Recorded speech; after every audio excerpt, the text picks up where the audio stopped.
Fala galerinha, segue mais um vídeo para vocês agora tratando de um assunto bombástico, a Primeira Guerra Mundial ou a Grande Guerra, que vai destruir o coração do sistema capitalista, vai destruir os impérios, as potências industriais que forjaram esse sistema e isso vai modificar a geopolítica do mundo inteiro. Então, antes de entender as suas consequências, a gente tem que passar pelos fatores que desencadearam o processo do conflito. Primeira coisa que vocês têm que lembrar é que a Primeira Guerra Mundial ela é uma guerra imperialista, ou seja, guerra de potências que detêm poder neocolonial, ou seja, aqueles países que saíram do seu continente rumo a continentes, entre aspas, subdesenvolvidos, ocupam novamente esses territórios e essa ocupação ela vai ser desigual. As principais potências no mundo industrial ocuparam as melhores regiões. Então, a partilha desigual, não só do continente africano, mas de outras regiões que foram neocolonizadas, vai só intensificar a rivalidade e o conflito no âmbito econômico dessas grandes potências.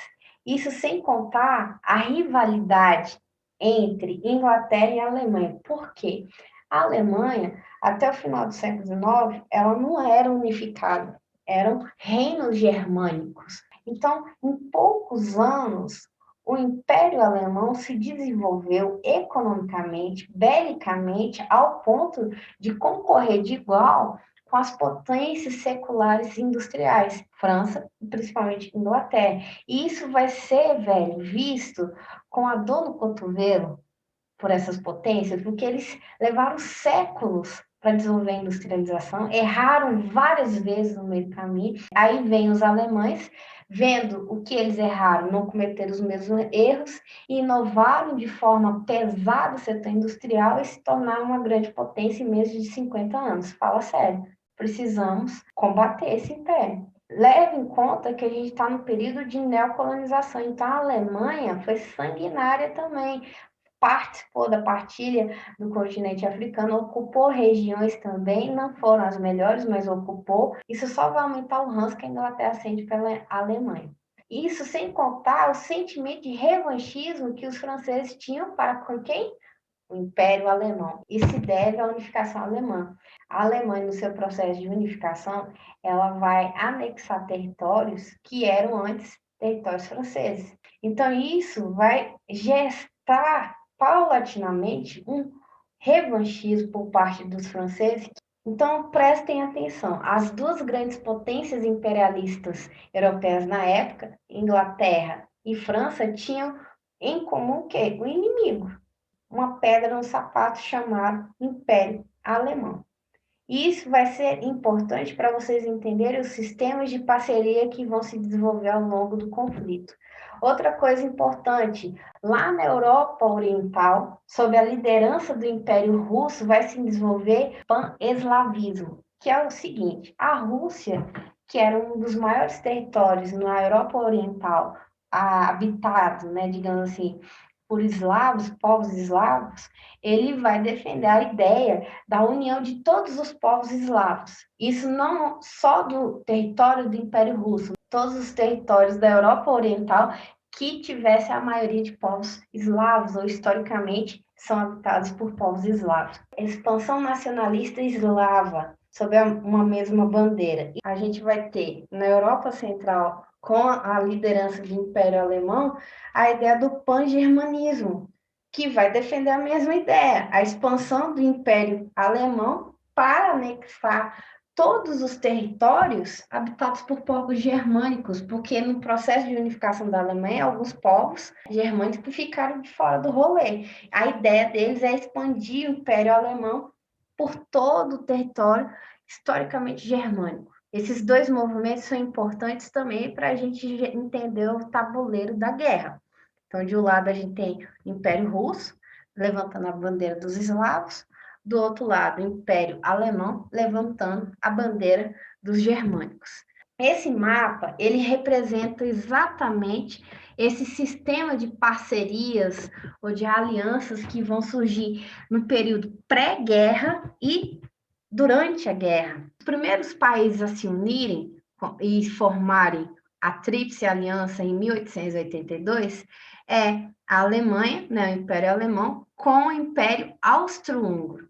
Posteriormente, vai se unir à Tríplice Aliança a Bulgária e o Império Otomano, que ocupava regiões do território do leste europeu há séculos, desde o período medieval, só para vocês terem ideia de quanto velho esse império é. Posteriormente, a França e a Inglaterra vão criar, com parceria do Império Russo, a Tríplice Entente, em 1907. Posteriormente, outros países vão aderir à Tríplice Entente, como, por exemplo, a Bélgica e a Grécia. Nesse bolo todo, a gente vai ter um país vira-casaca. Quem é o vira-casaca? Exatamente, a botinha. A Itália, ela começa do lado da Tríplice Aliança. Só que no desenrolar da guerra, ela mudou de lado. Com uma boa vira-casaca, foi para o lado da Entente. Então, a Itália é o único país que, durante o conflito, virou a casaca. Esses sistemas de aliança são importantíssimos para vocês entenderem o desenrolar do conflito, bem como as mudanças geopolíticas trazidas pelo fim da guerra. Beleza? Vamos lá. Toda vez que falo em desenvolvimento industrial, as pessoas logo associam ao campo da economia, ao desenvolvimento da produção, e negligenciam o fato de que, enquanto se desenvolve economicamente, enquanto se tem o imenso desenvolvimento cultural, científico, que é a Bela Época, ou a Belle Époque em francês, altas invenções no campo da ciência, no campo da tecnologia, avanços culturais também, está tudo massa. Isso também é avanço industrial. A gente negligencia um setor importantíssimo e também que gera renda absurda para os países, que é o setor bélico. A gente tem que entender o setor bélico como um setor econômico. Até hoje, existem países no mundo que se beneficiam desse setor para o seu próprio enriquecimento. Tem países que dependem desse setor para o seu próprio enriquecimento. Então, isso não vai ser diferente aqui entre as potências imperialistas do final do século XIX e início do século XX. Esse período de intenso desenvolvimento do setor bélico é conhecido como Paz Armada, aproximadamente de 1871 e, evidentemente, até 1914, quando estoura a Primeira Guerra Mundial. Aqui eu trouxe uma lista de armas que foram desenvolvidas antes da Primeira Guerra. O primeiro que eu apresento para vocês, e até está sendo representado nessa imagem, todas as imagens que eu estou usando são imagens de época, são imagens reais da Primeira Guerra. Então aqui a gente tem soldados alemães com lança-chamas, que foi uma ideia alemã. E esse lança-chamas aparece no filme da Mulher Maravilha. Atenção aí aos eggs, por favor. A metralhadora, ela se desenvolveu durante o século XIX e foi aperfeiçoada. Então, é isso que eu quero que vocês entendam. É uma ideia norte-americana. As duas primeiras metralhadoras, elas eram muito pesadas, não eram maleáveis, fáceis de transitar com elas. E aí, o que vai acontecer? Em 1910, outro norte-americano, chamado Lewis, tanto é que a metralhadora tem o nome dele, vai desenvolver uma metralhadora portátil, digamos assim, e ela vai ser imensamente utilizada no coração do conflito, por ambos os lados. Outro tipo de arma que vai surgir nesse período de paz armada são as armas químicas. E é interessante porque o desenvolvimento bélico está associado ao desenvolvimento científico. Para você ter armas químicas, você tem que ter um desenvolvimento no campo da ciência. Não é à toa que grandes nomes da química, da física desses países europeus estavam envoltos no setor bélico dos seus países. No caso aqui, eu destaco dois gases, que é o gás de cloro e depois o gás de mostarda, que se tornou predominante no campo de batalha. Os alemães, evidentemente, como criadores dessa arma maravilhosa, eles foram os protagonistas de vários ataques de armas químicas que levaram à morte ou deixaram muito debilitados combatentes das tropas inimigas. Outra invenção da época é o encouraçado, que foi uma invenção britânica. O encouraçado ele é um navio, mas com uma potência de canhões que conseguem abater o inimigo longínquo. Outro evento muito importante para a guerra ser sanguinária foi o tanque de guerra. O tanque de guerra foi uma ideia britânica. Assim como o encouraçado, ele é um gigante armado do mar, o tanque de guerra é um gigante armado da terra. A ideia do tanque é que ele fosse um mecanismo que auxiliasse no avanço no terreno dos inimigos. Por isso que vai ser muito importante para todos os países envolvidos na guerra terem seus próprios canhões. Além disso, outra invenção importantíssima foi o avião de guerra. Ele foi aperfeiçoado em vários países, porque a invenção do avião é de Santos Dumont, doa quem doer norte-americanos. E a ideia de Santos Dumont foi apropriada pelas potências imperialistas e adaptada à lógica de guerra. Tanto é que na Primeira Guerra vai se desenvolver a lenda do Barão Vermelho. Não é a banda de rock brasileira, não. Estou falando do grande Barão Vermelho, líder da Força Aérea do Império Alemão.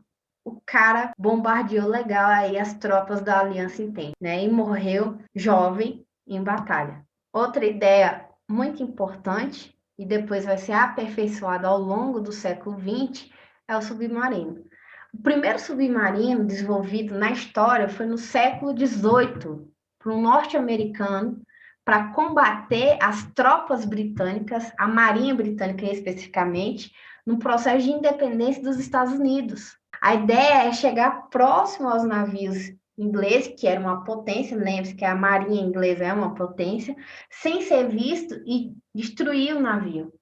Então, o primeiro protótipo de submarino, século XVIII, e ao longo do século XIX foi aperfeiçoado e foi apropriado pelas potências imperialistas, e cada um tinha que correr atrás do seu. Afinal de contas, um país industrializado é um país que é potência bélica, tem o que há de mais inovador nesse campo. Por mais que essas armas tenham data de nascimento e nacionalidade, digamos assim, muitas foram apropriadas pelos outros países. Afinal de contas, eles precisavam equiparar-se no campo de batalha. Beleza? Muito bem. O evento que é considerado o estupim da Primeira Guerra Mundial é o assassinato do arquiduque do Império Austro-Húngaro, que é o Francisco Ferdinando. Vamos entender esse parangolé. Por que que ele é o início da treta toda? Lembre-se que o Império Austro-Húngaro, ele domina regiões ali do leste europeu.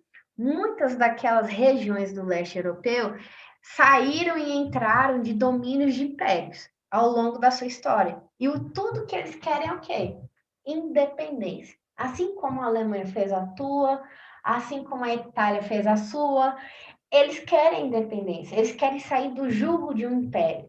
Então vai surgir, no século XIX como um todo, de norte a sul do mundo, processos radicais de nacionalismo. E qual é o problema disso? Nenhum império quer perder território, porque perder território é perder dinheiro. Então, obviamente que eles vão literalmente repreender esses movimentos nacionalistas. E aí o que que acontece? Lembra lá do sistema de aliança. Vamos voltar lá para o mapa de aliança. Quem morreu? O arquiduque e futuro, né, detetor do trono do Império Austro-Húngaro. Ele que vai ser assassinado. Por quem? Por um servo. Isso, a Sérvia fazia parte do Império Austro-Húngaro. Ele foi morto em Sarajevo. Depois eu falo desse babado. Então, essa região aqui queria se tornar independente do Império Austro-Húngaro. E os movimentos nacionalistas da Sérvia têm apoio de quem? Do Império Russo. Por quê? Porque a Rússia lidera o movimento nacionalista dos povos eslavos. E os povos eslavos ocupam esse território aqui. Então, é óbvio que o Império Russo vai apoiar a independência da Sérvia diante do Império Austro-Húngaro. Beleza? Entendeu isso? Com o assassinato do arquiduque, o Império Austro-Húngaro declara guerra à Sérvia. Raciocina aqui comigo, eu estou indo calmamente para vocês entenderem. Então, o Império Austro-Húngaro declara guerra à Sérvia. O que a Sérvia faz? Ela não tem porte bélico para guerrear de igual com o Império. O que ela vai pedir? Apoio a quem? Ao Império Russo. O Império Russo vai fazer o quê? A ajudar. Por conta do sistema de aliança, o Império Austro-Húngaro declarou a guerra à Sérvia, a Alemanha também declara. Já que o Império Russo ficou do lado da Sérvia, apoiando a Sérvia, a França vai entrar do lado da Sérvia, a Grã-Bretanha também, a Grécia também, a Romênia também. Então, mano, é assim que começa a treta. Tudo por conta desse assassinato. E a Sérvia não ficar sozinha no rolê e ser destruída, o Império Russo apoiou e deu o desenrolar da treta toda. Captou a mensagem? Esse daqui é o arquiduque que vai ser assassinado. Infelizmente, a mulher dele também vai. E esse é o assassino. O nome dele é Príncipe. Ele tinha apenas 18 anos. E fazia parte de um movimento nacionalista radical chamado Mão Negra. E o assassinato aconteceu em um dia simbólico para os sérvios, dia 28 de julho de 1914. Né? O estupim da guerra está aí. Por que, que ele é simbólico para os sérvios? Porque os sérvios, em 1389, foi invadido e conquistado pelos turcos. Exatamente, o povo que desenvolveu o Império Otomano. Então, observe que ao longo da história da Sérvia, ela sempre entrou em conflito contra grandes impérios que tinham interesse de dominar sua região. Gente, fala sério, uma hora ia explodir. O caldeirão já estava feito. Assim você entende a radicalização do movimento nacionalista na Sérvia. Existem historiadores que falam que esse ato, né, o assassinato do Ferdinando, que levou à guerra. É evidente, gente, que durante o período da paz armada, os países eles estavam em ponto de bala. Todos eles estavam com um revólver na mão, apontando um para a cara do outro. Eles esperaram um evento aleatório acontecer, como foi o assassinato, para legitimar um conflito do qual eles estavam esperando há tempos. E pelo fato do príncipe ter menos de 21 anos, né? Pela legislação, ele não poderia sofrer a pena de morte. Foi sentenciado à prisão perpétua. E, curiosamente, para não dizer treterosamente falando, nossa, inventei uma palavra, em 2014, foi construída na cidade de Sarajevo, exatamente na cidade do atentado, olha só que babado, uma estátua em sua homenagem. Exatamente isso. É isso que vocês ouviram. Se não acredita na professora, pesquisa. Isso gerou várias controvérsias e babadeiras.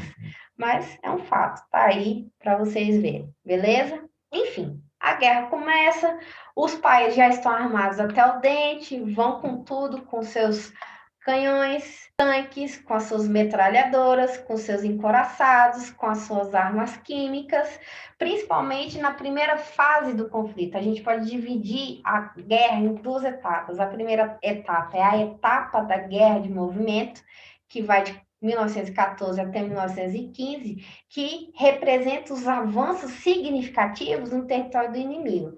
E aí se destaca os avanços dos alemães. Impressionante, velho. As tropas alemãs, elas estavam equipadas com arma química, coisa que ninguém esperava.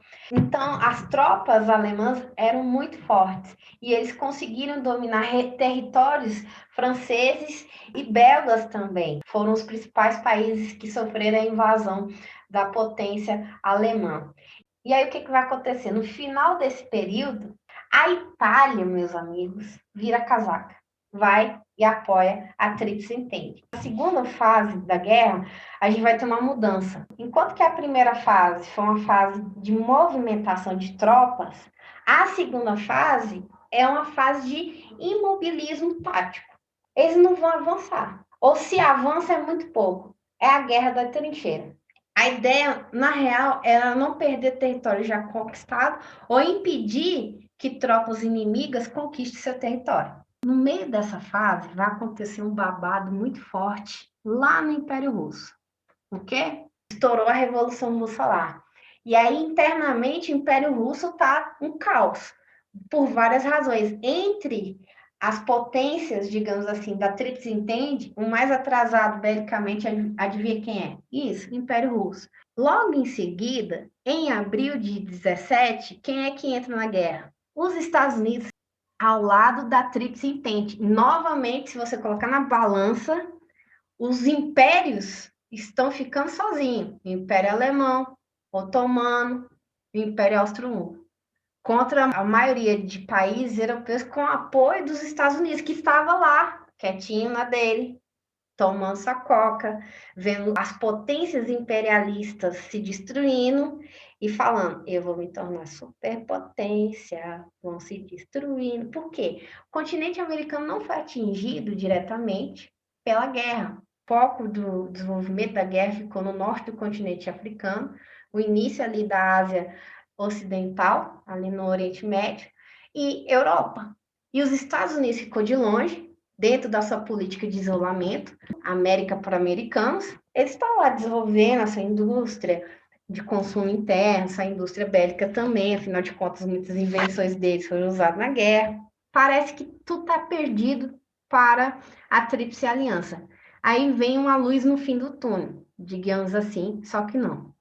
Em março de 1918, depois de efetivada a Revolução Bolchevique, iniciada em outubro de 17, deu certo, instalou-se um Estado socialista, eles estão tendo que resolver tretas internas ainda, porque ainda vai rolar uma guerra civil lá. Não fazia sentido para o governo bolchevique manter a Rússia em um conflito imperialista capitalista. Eles vão se reunir com a Tríplice Aliança, falar assim, cara, a Rússia está saindo da guerra. Eles vão fazer um acordo com a Tríplice Aliança. Vão sentar no dia 3 de março de 1918 e vão fazer um tratado. E isso vai permitir com que as tropas da Tríplice Aliança saiam do território russo e foque na invasão principalmente do território da Bélgica e da França.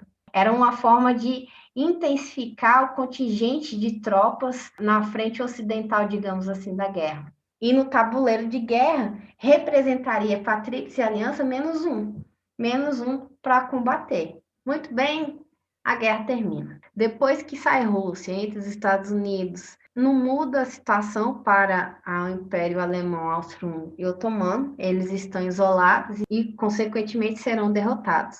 Com o fim da guerra, o lado vencedor vai desenvolver uma série de tratados nos quais os derrotados têm que pagar os danos da guerra. A ideia do presidente Wilson, que é o presidente dos Estados Unidos, era fazer um tratado de paz que não houvesse vencedores. Sabe o discurso da Dilma? Não há quem ganhe, não há quem perca, no final das contas todo mundo é perdedor? É isso. Ela estava parafraseando o presidente Wilson. Mano, raciocina. Não tem vencedores. Todos saíram perdendo. Olhem-se. Vocês estão destruídos. Seus recursos materiais, humanos, econômicos se foram. Não tem vencedor aí. O discurso que ele pregava é que essa guerra fosse a última guerra das guerras, que ela foi devastadora, porque o mundo capitalista, o coração do desenvolvimento, né, da bela época, acabou. E eles se destruíram. Melhor foi isso. O povo civilizado, evoluído, se destruiu por razões meramente capitalistas e imperialistas. Como vocês se lembram no início do vídeo, o revanchismo francês era uma das razões da treta. A rixa econômica da Inglaterra era uma das razões da treta com o Império Alemão. Então, para evitar futuros revanchismos, digamos assim, o Wilson defende a autodeterminação daqueles povos que desejam o seu processo de independência. Ele está pensando nos movimentos nacionalistas no leste europeu, que são realidade, e também evitar uma série de intrigas internas entre as potências envolvidas no conflito. Mas as potências vencedoras da guerra não ouviram. Deixa eu ir lá discussando sobre quem venceu é perdedor também. O que, principalmente, França e Inglaterra queriam era destruir o Império Alemão. E eles vão fazer isso. O império mais destruído foi o Império Alemão, através do Tratado de Versalhes, de 1919. Ali se desmantelou toda a força militar e econômica do Império. Como? Primeira coisa, eles vão perder território, por exemplo, o território da Lorena, vão perder todos os territórios coloniais na África. Além disso, eles vão pagar uma indenização absurda como dívida de guerra, que vai destruir a sua economia. Além disso, vai ter uma restrição absurda das suas forças armadas, eles vão ter que destruir seus aviões, seus encoraçados, seus submarinos e manter o mínimo possível do exército, para impedir que houvesse por parte do Império Alemão um anseio de expansionismo territorial de novo. E isso tudo vai desmoralizar a autodeterminação do povo alemão. Agora, o revanchismo não é mais francês, é alemão. Então, tudo que o Wilson falou lá abertamente para os líderes das potências europeias depois da guerra, não foi ouvido, porque vai surgir o revanchismo alemão. A Alemanha vai ser destruída, desmoralizada, belicamente, economicamente, e essa desmoralização, ela vai ser, digamos assim, o tempero usado posteriormente, não tão distante dessa realidade, lá no início da década de 30, por um cara chamado Adolf Hitler, falando que o Império Alemão deveria ser grande de novo. O que as potências fizeram foi destruir o Império Alemão e que ele ia reconstruir. Tanto é, dando spoiler de um conteúdo futuro para vocês, que na surdina, Hitler começou a reconstruir submarinos, avião e encoraçados. Tá aí as consequências diretas do pós-guerra para a Alemanha. A ascensão lenta e gradual desse revanchismo que vai ser usado, muito bem usado, explorado pelo Hitler. Alguns outros pontos importantes para a gente entender o pós-guerra. Primeira coisa, vai ter também um tratado versando, digamos assim, sobre os impérios austro-húngaro e otomano. Ambos, de uma forma muito sucinta, vai desmembrar os impérios, vai deixar de existir. Paulatinamente, esses impérios vão deixar de existir e o leste europeu vai surgir novos países, gerando mudanças geopolíticas ali no leste europeu e início da Ásia Ocidental. Vale ressaltar também que a Itália ficou mal vista pela Alemanha e pelos impérios que estavam apoiando a Alemanha por ter virado a casaca, e também os países da Tríplice Entente não têm bons olhos com a Itália. Afinal de contas, ela é uma traidora, não se pode confiar em traidores. Então, ela também foi penalizada de uma certa forma, perdendo as suas colônias, por exemplo. Né? Então, ficou claro para as potências vencedoras da guerra que a Itália também deveria aprender uma lição, por ser uma vira-casaca. Além disso, aconteceu a construção da mãe da ONU, que é a Liga das Nações. A ideia era fazer uma organização que visasse a diplomacia para evitar futuros conflitos. Não sei se vocês sabem, o Brasil foi signatário, participou da origem da Liga das Nações, afinal de contas foi o único país da América Latina a participar da guerra. Não sei para quê. Enfim.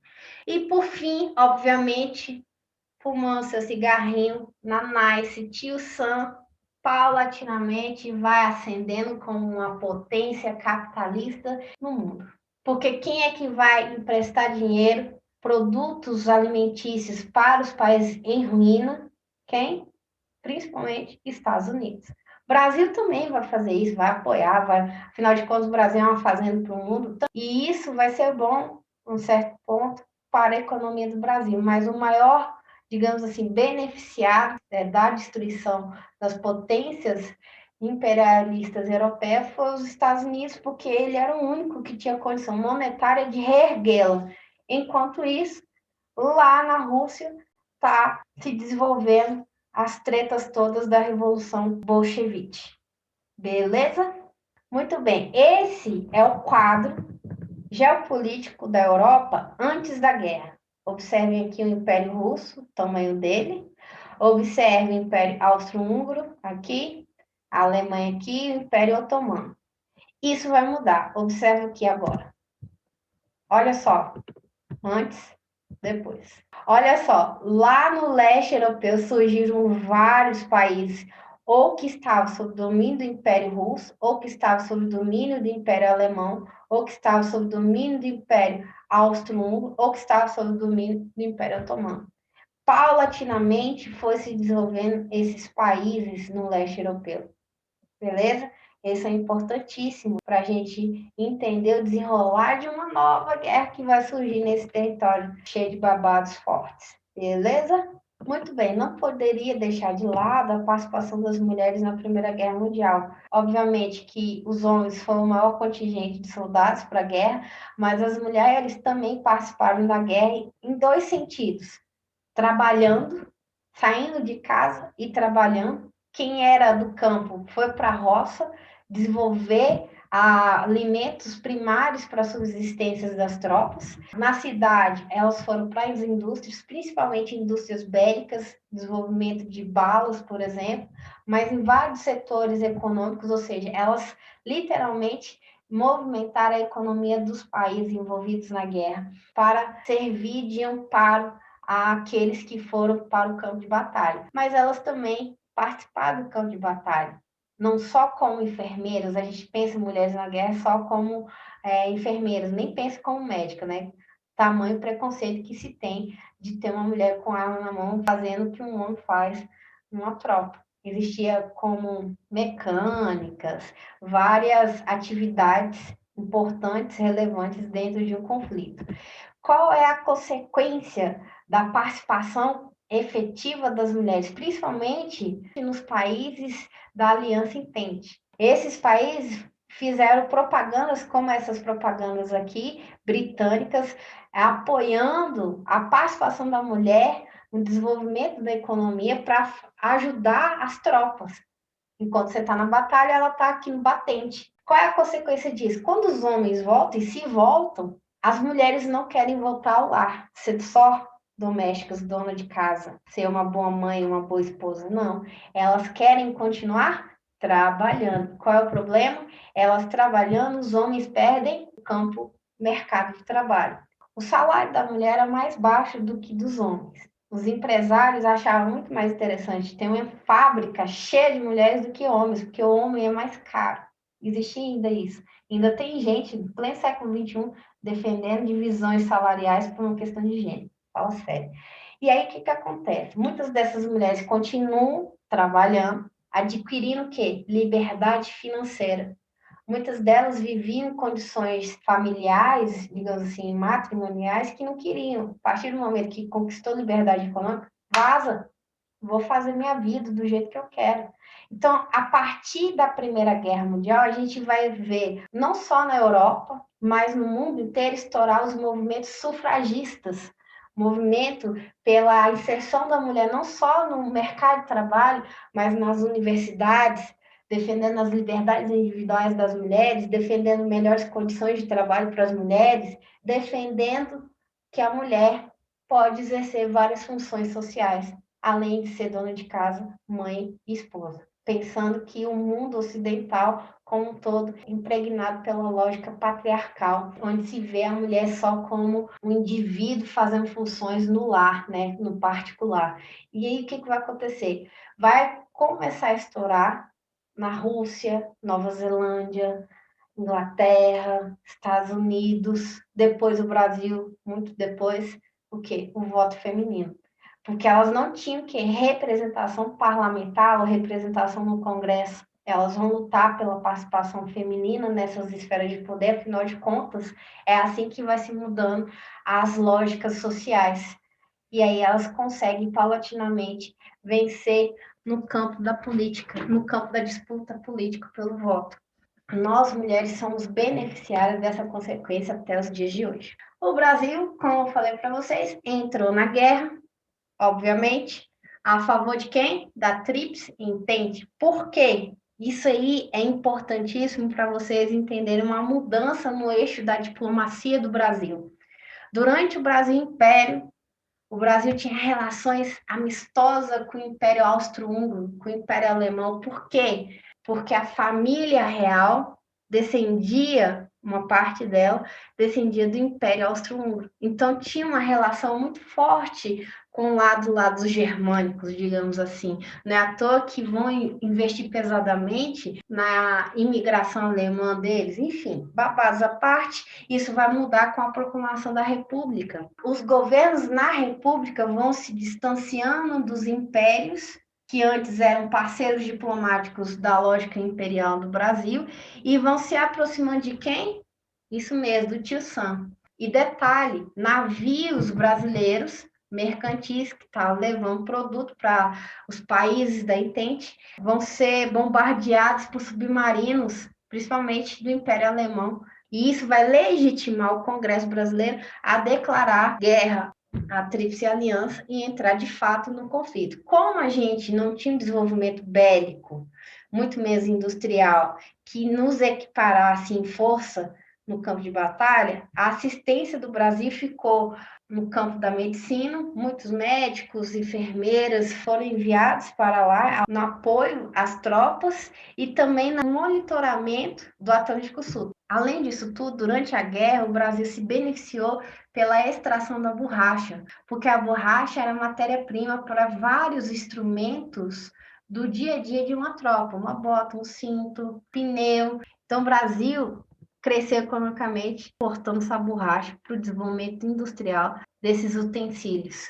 É isso, galera. Espero que tenham gostado. Para quem gosta de filme de Primeira Guerra, sugiro o filme da Mulher Maravilha. É massa, tem como plano de fundo a Primeira Guerra Mundial, mas o melhor filme no momento sobre a Primeira Guerra é 1917, porque ele remonta a realidade da guerra, principalmente na guerra de trincheira, bombardeios e uma série de realidades que muitos vivenciaram no campo de batalha que são muito verossímeis. Por isso que eu sugiro esse filme, beleza? Qualquer tipo de dúvida, grita aí que eu escuto aqui, aprofundem os conteúdos abordados e até mais.